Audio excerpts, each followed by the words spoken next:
নিজের সৎ ছেলেকে দিয়ে কাজ করিয়ে কিভাবে সুখ নিলাম সেই বাস্তব ঘটনাটি এখন তোমাদের সাথে শেয়ার করব। যদিও এই সব ঘটনা কারো সাথে শেয়ার করা উচিত না, তারপরে তোমাদের সাথে শেয়ার করছি। তো ভিডিওটা শুরু করার আগে তোমাদের কাছে আমার একটাই অনুরোধ, তোমরা যারা এখনো আমার চ্যানেলটি সাবস্ক্রাইব করো নাই, তারা এখনই ভিডিওতে একটা লাইক দিয়ে আমার চ্যানেলটি সাবস্ক্রাইব করুন। তো চলো তাহলে ঘটনাটি শুরু করি। আমার নাম নাসরিন, আমি দেখতে অসম্ভব সুন্দরী, আর আমার বডি ফিগার দেখলে যে কারো মাথা নষ্ট হয়ে যাবে। এলাকার যুবক ছেলেরা আমার জন্য পাগল ছিল। খুবই গরিব ঘরে আমার জন্ম, ছোটবেলা থেকেই অনেক অভাবের ভিতর দিশে আমি বড় হয়েছি। তাই টাকার লোভে পড়ে আমার আব্বু আমাকে একটা বুড়ো বেটার সাথে বিয়ে দিয়েছে। বিয়েতে আমি রাজি ছিলাম না, কিন্তু আব্বু আম্মু আমাকে জোর করে তার সাথে বিয়ে দিয়েছে। আমার স্বামীর অনেক টাকা পয়সা, তার বয়স প্রায় 55 বছর। তার আগের বউ মারা গেছে, কিন্তু সেই পক্ষের একটা ছেলে আছে, আর তার নাম রাজীব, তার বয়স 20 বছর। আমার আজকের ঘটনাটি সেই ছেলেকে নিয়ে। যাই হোক বন্ধুরা, আমি মনে অনেক কষ্ট নিয়ে বাসর ঘরে প্রবেশ করলাম। বিয়ে তো হয়েই গেছে, তাই এখন আর কিছুই করার নাই। এই লোকটার সাথেই আমার সারা জীবন কাটাতে হবে। কিছুক্ষণ পরে আমার স্বামী বাসর ঘরে প্রবেশ করল। তখন তার কাজ দেখে আমি খুব অবাক হলাম। সে এসে সোজা শুয়ে পড়ল। তখন আমি রীতিমতো হতভম্ব হয়ে গেলাম, কারণ আব্বু আম্মু কথা মতো এই বুড়ো বেটাকে বিয়ে করেছি। কিন্তু এই বাসর রাতটা নিয়ে আমার মনে কতই না স্বপ্ন ছিল। আমাকে আমার স্বামী এই বাসর রাতে অনেক আদর সোহাগ করে আমার মন ভরে দেবে। কিন্তু এই বুড়োটা তো সোজা এসে ঘুমিয়ে পড়ল। সেই রাতে মনে অনেক কষ্ট নিয়ে আমি ঘুমিয়ে পড়লাম, কারণ আমি তো নতুন বউ, তাই তাকে কিছু বলার সাহস আমার হলো না। পরের দিন সকালে ঘুম থেকে উঠে আমি নাস্তা তৈরি করলাম। আমার স্বামী একজন বড় ব্যবসায়ী, তাই সে নাস্তা করে তার ব্যবসায়িক কাজে বাসা থেকে বের হয়ে গেল। তারপর আমার সৎ ছেলে আসলো নাস্তা করতে। সে নাস্তা করতে করতে আমাকে প্রশ্ন করল, আম্মু বাসর রাত কেমন কাটল? ছেলের মুখে এমন কথা শুনে আমি একটু হতভম্ব হয়ে গেলাম। আমি তার কথার কোনো উত্তর দিলাম না। তখন সে আবার আমাকে বলল, তুমি এত সুন্দরী, কিন্তু তুমি কেন এই বুড়ো বেটাকে বিয়ে করেছ? তুমি এই বুড়োটাকে বিয়ে না করে আমাকে বিয়ে করলে সুখী হতে। এই বুড়োটা তোমাকে কখনো সুখ দিতে পারবে না। আমি ছেলের মুখে তার বাবার সম্পর্কে এমন কথা শুনে একটু অবাক হলাম, কিন্তু আমি তো এই বাসায় নতুন, তাই তার কথার কোনো উত্তর দিলাম না। তারপর সে নাস্তা করে কলেজে চলে গেল, আর আমি তখন বসে বসে ভাবতে লাগলাম, আসলেই আমার জীবনটা নষ্ট হয়ে গেল। আমার আগের পক্ষের এই ছেলেটা খুব সুন্দর, তার বডি ফিগার ও সিনেমার নায়কদের মতো। আসলে এমন একটা ছেলের সাথে আমার বিয়ে হলে আমি সুখী হতাম। তারপর আমি বাসার সব কাজ কাম করতে লাগলাম। এরপর যখন রাত হলো, তখন আমি খাবার রেডি করে আমার স্বামী আর ছেলেকে খেতে ডাকলাম। তারপর খাওয়া দাওয়া শেষ করে আমি রুমে গেলাম। আজকে আমার খুব স্বামীর সুখ পেতে ইচ্ছা করছে। স্বামীর আদর সোহাগ পাওয়ার জন্য আমি পাগল হয়ে যাচ্ছি। কিন্তু আমার স্বামী আজকে এসে ঘুমিয়ে পড়ল। এটা দেখে আমার খুব রাগ হলো, কিন্তু আমি কিছুই বলতে পারলাম না। তারপর আমি ঘুমিয়ে পড়লাম। এইভাবে আরো কিছু দিন কেটে গেল। এদিকে আমি আমার স্বামীর সাথে একটু ফ্রি হয়ে গেছি। তাই আজকে রাতে আমি ভাবলাম যে কোনোভাবে আজকে আমাকে স্বামীর কাছ থেকে শারীরিক সুখ আদায় করে নেব। তাই তার দৃষ্টি আকর্ষণ করার জন্য সন্ধ্যায় খুব সুন্দর করে সাজুগুজু করলাম।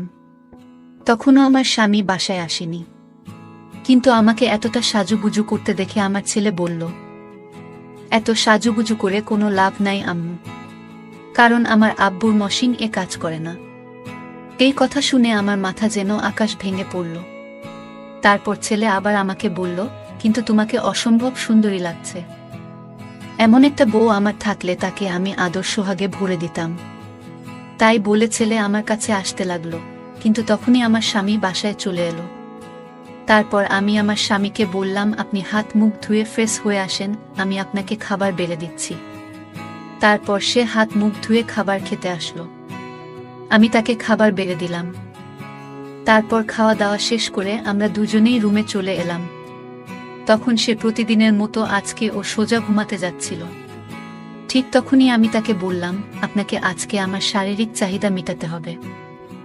আমার বিয়ে হয়েছে তো অনেক দিন হয়ে গেল, কিন্তু আপনি একদিন ও আমাকে আদর সোহাগ করেননি। আজকে আমি আপনাকে ঘুমাতে দেব না, আমাকে আজকে আদর করতেই হবে।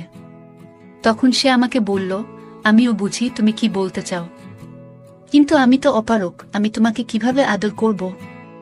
তখন আমি বললাম, তাহলে আমাকে বিয়ে করেছেন কেন? তখন সে আমাকে বলল, তোমাকে বিয়ে না করলে আমাকে রান্না করে খাওয়াতো কে? তখন আমি বললাম, তার মানে শুধু রান্না করার জন্যই আমাকে বিয়ে করেছেন?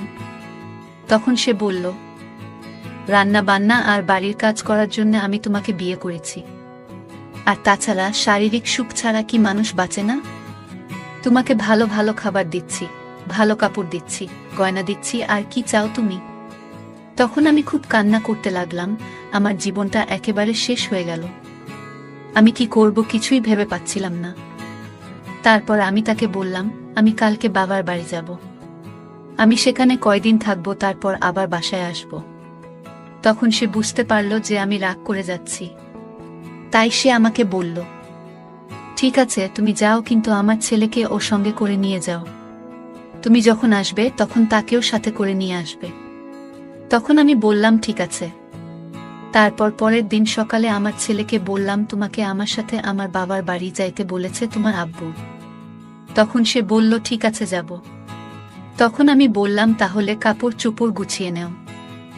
তারপর সে আমার কথা মতো কাপড় গুছিয়ে নিল। তারপর যথারীতি আমার বাবার বাড়িতে চলে এলাম। আমার মনটা খুব খারাপ ছিল, কারণ শারীরিক সুখ ছাড়া একটা মেয়ে কিভাবে বাঁচতে পারে। আমার একটা চাচাতো ভাই আছে, তার নাম মারুফ, সে আমাকে খুব পছন্দ করত। আমি বাবার বাড়ি আসাতে সে আমাদের বাড়ি এলো। তখন আমি তাকে বললাম, আমার জীবনটা একেবারে নষ্ট হয়ে গেছে। তখন সে আমাকে বলল, কেন, কি হয়েছে তোমার? তখন আমি তাকে বললাম, এত কথা এখন বলা যাবে না। তখন সে আমাকে বলল, তাহলে কখন বলবা? আমি তখন তাকে বললাম, আমাদের বাড়ির পিছনে যে বকুল গাছটা আছে সেইখানে তুমি রাত 12টার সময় আসবা। আমিও তখন সেখানে যাবানি, আর তখন আমি তোমাকে সবকিছু খুলে বলবো।